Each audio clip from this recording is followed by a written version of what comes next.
Hi this is Nagu. Today வந்து பார்த்திங்கன்னா ஒரு ஈஸியான சிம்பிளான ஒரு குருமா ரெசிபி தான். எனக்கு ரொம்ப டயர்டாக இருக்குது, ஆனால் ருசியாக சாப்பிட்ணும் அப்படின்னு நினைக்கிறவங்களுக்கு தான் இந்த ரெசிபி. ஃபஸ்ட்டு அதுக்கு ஒரு பாத்திரம் வச்சுங்க. அதில் 4 ஸ்பூன் ஆயில் விட்டுட்டு கடலைப்பருப்பு, உளுத்தம் பருப்பு, கடுகு, கடைசியாக சோம்பு சேர்த்துங்க.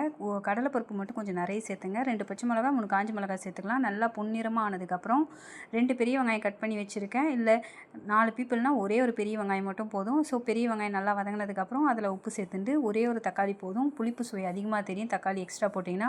கொத்தமல்லி கருவேப்பிலை போட்டு நல்லா கலந்து கொடுத்துருங்க. வதங்கினதுக்கப்புறம் வந்து பார்த்திங்கன்னா சிட்டிக்கு அளவு மஞ்சள் தூள் போட்டுட்டு அதுக்குள்ளே வந்து பார்த்திங்கன்னா இதுக்கு தேவையான அளவு மசாலா பார்த்துடலாமா.